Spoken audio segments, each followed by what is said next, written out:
Le dernier quart d'heure de Smart Bourse chaque soir, c'est le quart d'heure thématique. Le thème ce soir nous amène à nous focaliser sur la sphère émergente pour essayer de dresser déjà un bilan de la première partie d'année 2023 pour le monde émergent sur le plan des actifs émergents et de la macroéconomie. Thaïs Battista est avec nous, gérante et spécialiste des émergents bien sûr chez Shelter Prince Gestion. Bonsoir Thaïs. Bonsoir. Merci beaucoup d'être là. Toujours un exercice difficile évidemment de parler de l'univers émergent qui est un univers très vaste avec des situations locales parfois très spécifiques. Néanmoins, si on veut avoir une photo un peu globale de la manière dont la sphère émergente a traversé cette première partie d'année 2023, quels sont peut-être les quelques points clés qu'il faut avoir en tête, Thaïs ? C'était une période très positive, surtout pour les obligations locales des pays émergents, l'Hongrie, le Mexique, le Brésil. Ils ont bien profité des taux super élevés. Les devises aussi ont beaucoup monté. On voit les Brésil, par exemple, qui a un taux réel de presque 11%, parce que les taux nominaux, c'est presque 14%, l'inflation sortie à presque 3%. Alors, on ne voit pas ça nulle part ailleurs. Nulle part, oui. Oui, et les devises, certaines de ces devises, effectivement, ont très bien tenu face notamment, alors il y a eu toute la force du dollar qu'on a connue au cours de 2022, mais ça a été un stress test réalisé de manière positive pour certains de ces émergents. Oui, tout à fait. Et on voit en fait que toutes les fois que la Fed commence un cycle de hausse des taux, on a des problèmes. En fait, l'année de 2022, c'était l'année qui marquait la baisse des marchés, pas seulement pour les marchés émergents, mais pour tous les marchés. Et ça, c'était la partie négative de la hausse des taux de la Fed. Mais 2023, c'était plutôt un peu la récupération. On voit déjà depuis fin 2022, les obligations corporate qui ont bien monté. Payé, ouais. Oui, fin octobre jusqu'à février, à cause aussi de la Chine, parce qu'on a eu un peu d'espérance. J'ai vu que vous avez parlé de la Chine avant, et je me dis, qu'est-ce que je peux parler de la Chine après ça, mais il y a beaucoup de choses à parler de la Chine. On va essayer de trouver des situations positives en Chine. Mais globalement, vous dites, ouais, les marchés émergents, les banques centrales des grands pays émergents ont fait le job. Elles ont plutôt bien fait le job, en tout cas peut-être mieux que dans les cycles précédents. Et aujourd'hui, sur le plan macro, qu'est-ce qu'on peut dire des équilibres ? Est-ce qu'on a une baisse de l'inflation dans ces pays ? Est-ce qu'on a une croissance qui reste à la hauteur des attentes qu'on peut avoir pour ces quelques grands pays de la sphère émergente, Thaïs ? Oui, la baisse d'inflation sur les marchés émergents, ça sortit d'une manière plus forte et avant les marchés développés.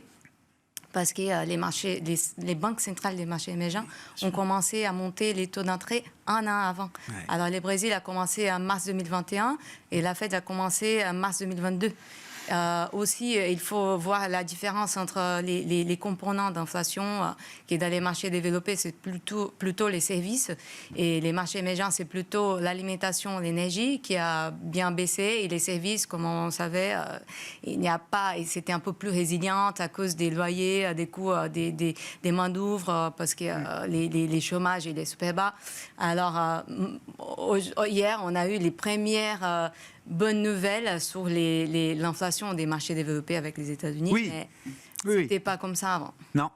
Non, mais c'est très intéressant. J'ai l'impression que par rapport aux crises précédentes, alors il y avait les Fragile Five, effectivement, mais qui sont plus là aujourd'hui. En tout cas, peut-être que ce sont d'autres pays fragiles, mais ceux qui étaient fragiles il y a quelques années ont prouvé une forme de résilience, effectivement, dans ce cycle.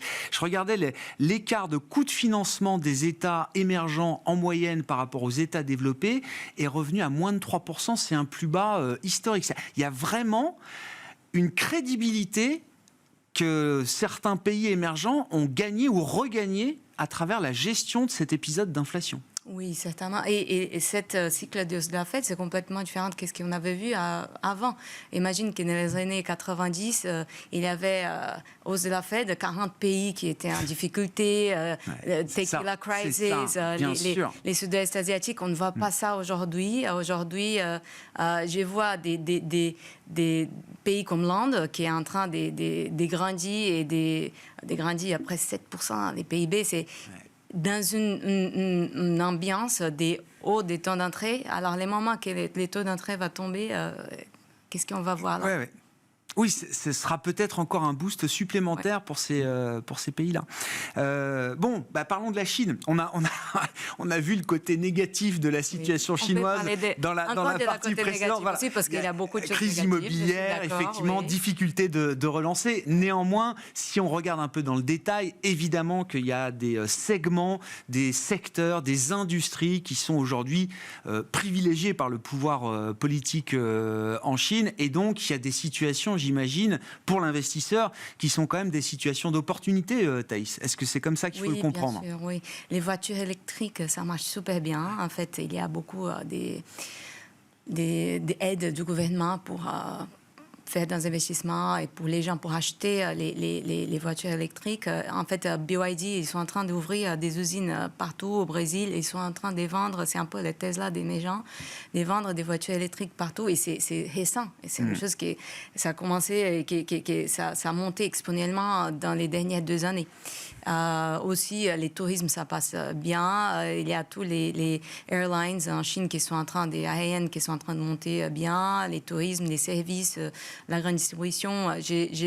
Les plus grands problèmes de la Chine, c'est les secteurs immobiliers. Et ça peut durer encore quelques années parce que c'est... Ouais. C'est un peu la conclusion à laquelle on arrivait avec les invités précédents. Mais même vous dites sur le plan de la consommation interne domestique, à travers les loisirs, la restauration, hôtellerie, etc. On a beaucoup parlé de la déception de la reprise du consommateur chinois avec une épargne excessive qui est peut-être aussi en partie une épargne de précaution. Vous dites qu'il y a quand même de la consommation aujourd'hui en Chine. Oui, il y a Haidilao qui fait d'argent, il y a les gens qui voyagent d'un niveau au-dessus avant les Covid, pendant les jours fériés, des Golden Week et tout ça. Alors, même les jours gaming, Macao, ils n'ont pas arrivé au niveau pré-Covid encore, mais ça marche plutôt bien. Je n'ai pas des préoccupations à ces secteurs-là. D'accord. Globalement, là, quand vous regardez les prochains mois, les 6 prochains mois, le reste de l'année 2023, en tant que spécialiste des émergents, j'allais dire presque toute classe d'actifs confondus, tout pays confondu, quelles sont les idées fortes que vous avez envie de mettre justement sur le devant aujourd'hui, Thaïs, les convictions où vous vous dites que là, il y a peut-être le plus de gains à avoir peut-être? Alors, l'Inde, comme j'avais dit, il y a une forte croissance des PIB qui s'est poussée par les gouvernements avec des investissements dans les PPP pour faire l'infrastructure du pays qui n'est pas là. Ils ont besoin des autoroutes, des aéroports, des énergies renouvelables. Ils ont s'est mis un but de faire 500 gigawatts des productions électriques jusqu'à 2030. C'est pas même, je n'appelle pas même ça en transition climatique parce qu'en fait ils ont besoin des. C'est la construction. Exactement. Ils vont déjà construire d'infrastructures de puissance, quoi. Oui. Parce que jusqu'à l'année dernière, ils avaient des coupes d'électricité parce qu'avec la croissance, il y a plus des besoins d'électricité et ils n'ont pas la capacité. Et la démographie en Inde est meilleure qu'en Chine, on sait. Et aussi, ils n'ont pas des soucis géopolitiques. Et ça, on le joue comment? On le joue sur le marché action, on le joue à travers de l'infrastructure, de la dette infra. C'est quoi les meilleurs actifs pour jouer l'Inde selon vous? Moi, je joue surtout sur la dette infra et les actions, c'est un peu difficile parce qu'elles sont toujours chères. Oui, en Inde, c'est toujours cher. 23 times. 23 fois les résultats. Mais si vous voulez les actions, les Brésil 7 fois, toujours moins cher que l'historique du Brésil, moins cher que les autres émergents. Et les perspectives pour les pays, je trouve vraiment intéressant. La devise, elle n'est pas chère. Elle a déjà valorisé un petit peu, mais pas beaucoup. Les taux d'entrée sont encore super élevés. On peut peut-être avoir des bouts du coupe de baisse de taux, bien sûr. En août. Parce que l'inflation est en train de sortir plus bas qu'attendu, les PIB est plus haut qu'attendu, les chômages meilleurs qu'attendu, et ils ont passé les budgets au Sénat, et ça met quand même un peu des disciplines sur les dépenses des gouvernements, et ils sont en train de voter une réforme des impôts ça va être super important pour les pays aussi. Alors, je vois plusieurs raisons pour aussi aller au Brésil. Vous avez cité le Mexique aussi, Thaïs. Les Mexiques, il y a le fait d'être proche géographiquement des États-Unis, est-ce que c'est un atout pour le Mexique en tant qu'investisseur aujourd'hui? C'est bien ou non, ça dépend comment on voit, parce que parfois on se dit, est-ce qu'on va avoir une récession aux États-Unis, ça va impacter les Mexiques, mais je pense qu'on est au-dessus de là, parce que les Mexiques, ils sont en train d'attracter beaucoup d'investissements à cause du nearshoring. C'est une thématique, ça a commencé en 2018 avec des Trump tariffs et ça a continué avec les Covid parce qu'il y avait beaucoup de problématiques sur la logistique avec les importations des Chine. Et maintenant, ça continue encore avec l'évolution de la guerre commerciale avec les États-Unis. Il y a Tesla qui ont dit qu'ils vont investir 5 milliards sur une usine au Mexique. Et il y a plusieurs usines automobiles là-bas déjà. Alors, le Mexique, c'est aussi intéressant. Et l'Indonésie. Indonésie. Oui, l'Indonésie aussi. C'est un peu pareil comme l'Inde, mais beaucoup plus petit. Mais les gouvernements sont en train d'orchestrer une croissance, en train de se dire tous les automobiles, les usines automobiles qui veulent acheter notre nickel pour faire des batteries pour les véhicules électriques. Installez-vous ici et faire votre usine ici au lieu de seulement explorer notre sous-sol. Oui, je comprends, le sol. Oui, donc c'est la guerre des incentives, quoi, en fait, c'est ça, pour capter de la valeur industrielle dans ces pays riches de matières premières comme l'Indonésie. Exactement.